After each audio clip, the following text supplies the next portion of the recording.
ঠিক আছে, এরপর থেকে আমার পারমিশন ছাড়া আপনি কিছু করবেন না, বুঝতে পেরেছেন? ক্লিয়ার আপনার কাছে? দাঁড়ান, আপনার সঙ্গে আমার কথা আছে। কি কথা?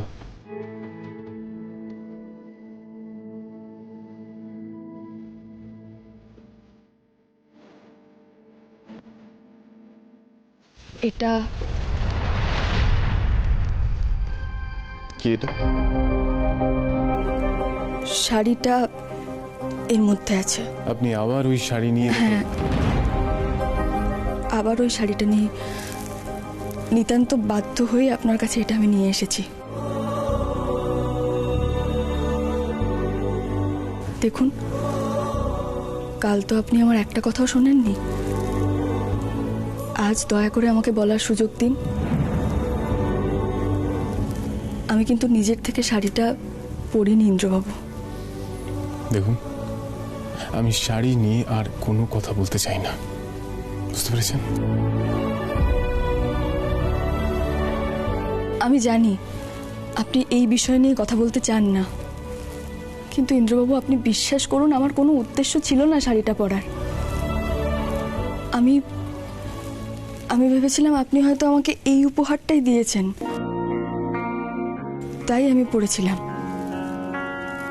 আপনি যদি ভেবে থাকেন যে আপনার স্ত্রী হওয়ার লোভে আমি এই শাড়িটা পরে আপনার সামনে দাঁড়িয়েছিলাম, আপনি ভুল ভাবছেন। মিতুল নিজের জায়গাটা খুব ভালো করে বোঝে ইন্দ্রবাবু। অধিকার ছিনিয়ে নেওয়ার মেয়ে মিতুল নয়।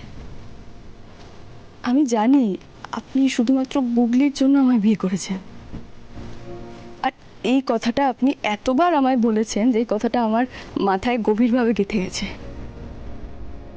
মানে এরপর যদি কোনোদিনও আপনি স্ত্রী হিসেবে আমাকে স্বীকৃতি দেনও, আমি বিশ্বাস করতে পারবো না।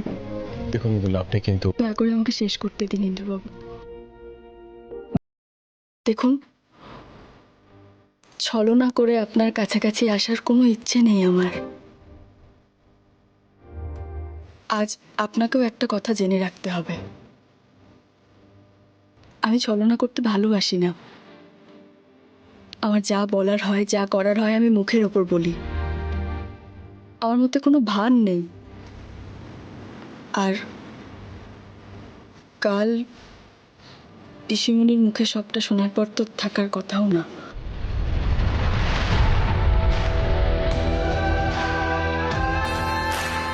ও,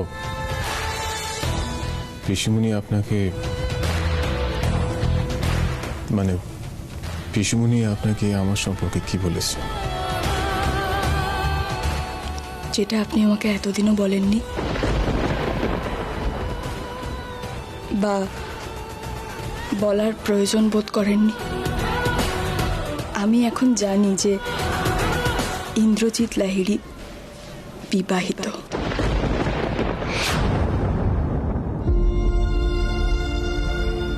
হ্যাঁ,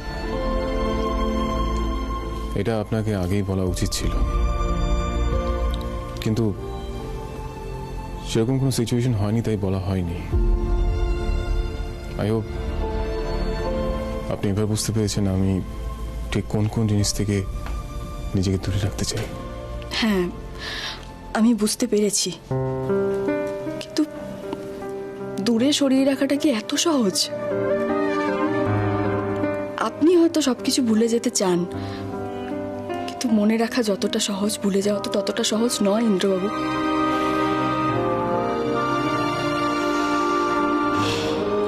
আপনি নিশ্চিন্তে থাকতে পারেন। মিতুল আর যাই হোক, লোভী নয়। মিতুলের স্কুলের শিক্ষাটা একটু কম হতে পারে, কিন্তু চরিত্রের শিক্ষাটা খুব কড়া। আমি যেমন আপনার ঘরে দখলদারি দেখাইনি, সেরকম আপনার মনেও কোনোদিন দেখাবো না। এটুকু ভরসা আপনি আমাকে করতেই পারেন।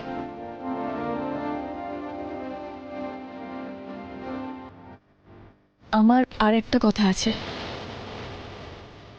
আপনি আমাকে বলেছিলেন না আমাকে উপহার দেবেন?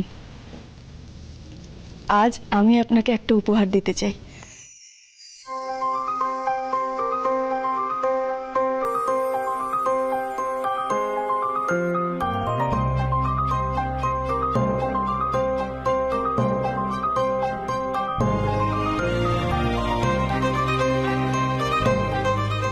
এই যে আপনার উপহার।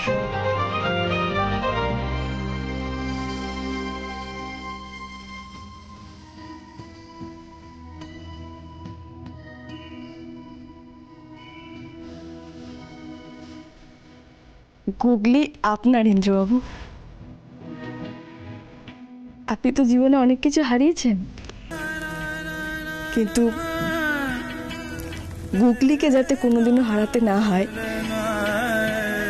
সেই দায়িত্বই আমার। গুগলিকে আপনার কাছে রাখার জন্য যা যা করতে হয় আমি তাই তাই করব।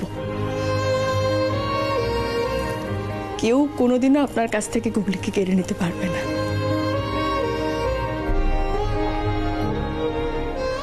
এটা মিতুলের প্রমিস।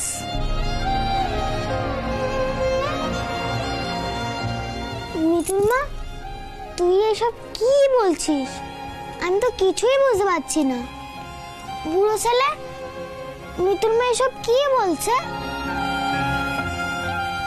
গুগলি মা, সেটা আমিও বুঝতে পারছি না, কিন্তু একটা জিনিস বুঝতে পারছি, তোমার মিতুল মায়ের মাথাটা পুরোটাই খারাপ হয়ে গেছে। এটা তুমি আজকে জানলে? আমি তো অনেকদিন আগে থেকেই জানতাম। তবে রে, হ্যাঁ কি জানিস তুই? আমার মাথা খারাপ হয়ে গেছে। গুগলি মা, এখানে আর থাকে না, তুমি রেডি হয়ে না, আমি আর তোমার মিতুল মা গিয়ে তোমাকে স্কুলে ড্রপ করে আসবো। ঠিক আছে।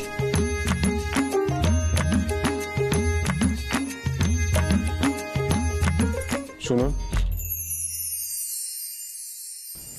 আপনার সাথে আমার কথা আছে। বলুন।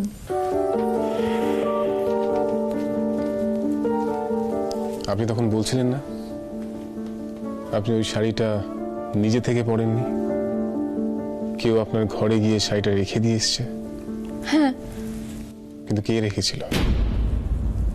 আমি জানি না ইন্দ্রবাবু।